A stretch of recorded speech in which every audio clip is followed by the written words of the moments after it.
Imagine que tu travailles dur, mais à la fin du mois, tu dois partager ton salaire avec tout le monde. C'est exactement ça, le socialisme. Imagine qu'il y a 3 personnes et 3 pizzas. Au début, tout paraît simple. Dans un système classique, chacun garde ce qu'il gagne. Celui qui travaille plus peut avoir plus, celui qui fait moins aura moins. C'est direct, presque instinctif. Mais maintenant, imagine un autre scénario. Dans le socialisme, toutes les pizzas sont mises au centre. Personne ne garde ce qu'il a produit. Tout est regroupé, puis redistribué. Et ensuite, chacun reçoit la même part, peu importe ses efforts. Sur le papier, ça semble juste. L'idée est simple, réduire les inégalités et aider les plus pauvres. Personne ne doit rester sans rien. Tout le monde mange, tout le monde est égal. Mais le problème, c'est que certains pensent que ça change complètement la façon dont les gens agissent. Parce que si tu travailles plus, mais que tu reçois la même chose que les autres, alors une question commence à apparaître dans ta tête. Pourquoi faire plus d'efforts si le résultat est le même? Et c'est là que tout commence à devenir intéressant. Parce que le socialisme, ce n'est pas seulement partager des pizzas. C'est une idée qui a influencé des sociétés entières, des économies complètes, et même l'histoire du monde. Et parfois, ça a très bien fonctionné. Des gens ont été aidés, des inégalités ont diminué, des systèmes ont semblé plus justes.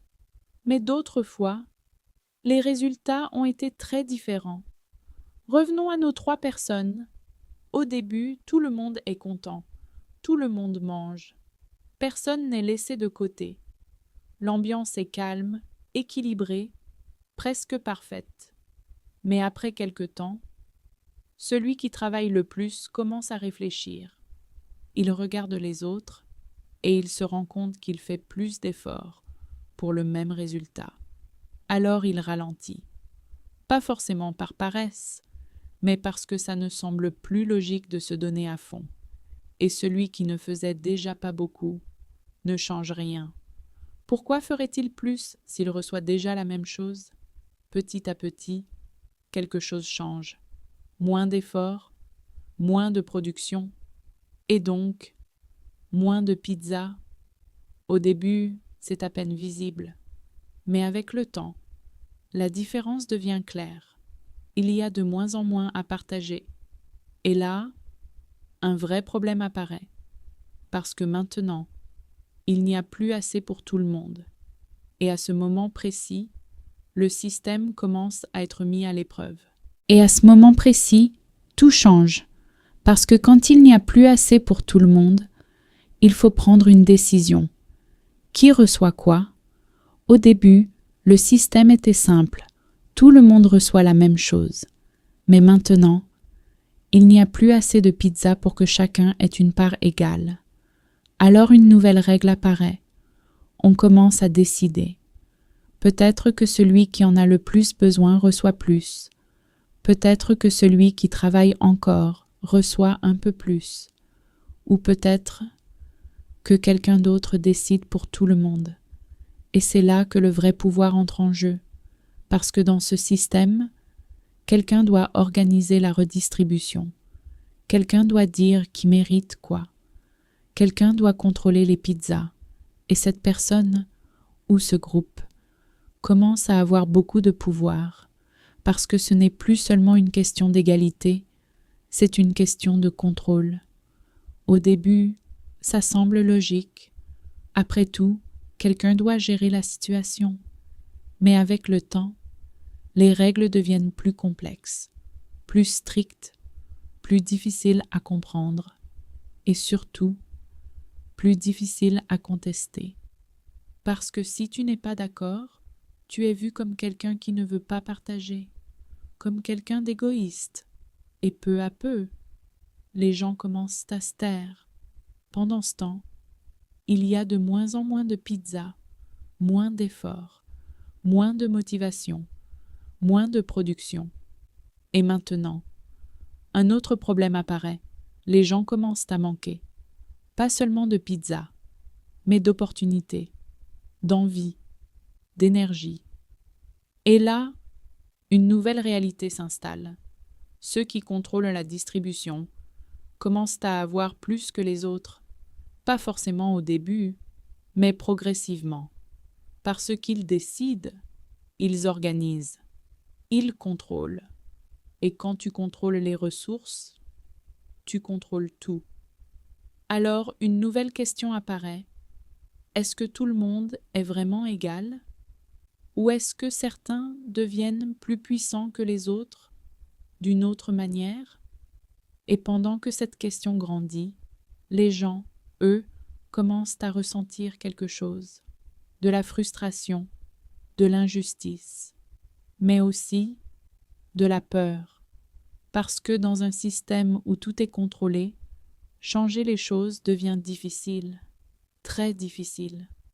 Et c'est souvent à ce moment-là que deux chemins apparaissent. Le premier, c'est accepter, continuer comme ça, s'adapter, faire avec moins. Le second, c'est remettre en question le système. Mais ça, ce n'est jamais simple. Parce que le socialisme, en théorie, promet l'égalité. Mais dans la réalité, tout dépend de comment il est appliqué. Et surtout, de qui tient le pouvoir. Alors la vraie question n'est plus seulement est-ce que c'est juste, mais plutôt qui décide de ce qui est juste, et cette question, elle change tout.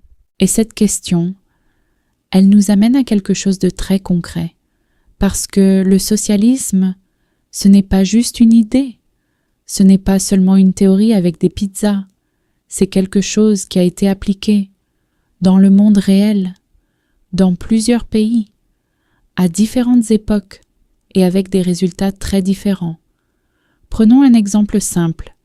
Imagine un pays où tout commence avec une bonne intention, réduire les inégalités, aider les plus pauvres, donner à chacun une chance égale. Au début, les gens sont pleins d'espoir, les ressources sont redistribuées, les écarts diminuent, et pendant un moment, ça semble fonctionner. Mais ensuite, les mêmes problèmes réapparaissent. Moins d'incitation à produire, moins d'innovation, moins de création de richesse. Parce que si tout est partagé, alors prendre des risques devient moins intéressant. Pourquoi créer quelque chose de nouveau si le résultat ne t'appartient pas vraiment? Et petit à petit, l'économie commence à ralentir. Pas d'un coup, mais lentement, silencieusement, jusqu'à ce que les effets deviennent visibles. Moins de produits, moins de choix, parfois même des pénuries. Des choses simples deviennent difficiles à obtenir, et les gens commencent à le ressentir dans leur vie quotidienne. Mais ce n'est pas tout, parce que pendant que certains perdent motivation, d'autres gagnent du pouvoir. Ceux qui contrôlent le système, ceux qui prennent les décisions, ceux qui gèrent la redistribution. Et avec le temps, une nouvelle forme d'inégalité peut apparaître, pas basée sur l'argent au départ, mais sur le contrôle, sur l'accès, sur les décisions. Alors on passe d'un système qui voulait réduire les inégalités à un système où elles prennent une autre forme, plus discrète, mais parfois plus forte.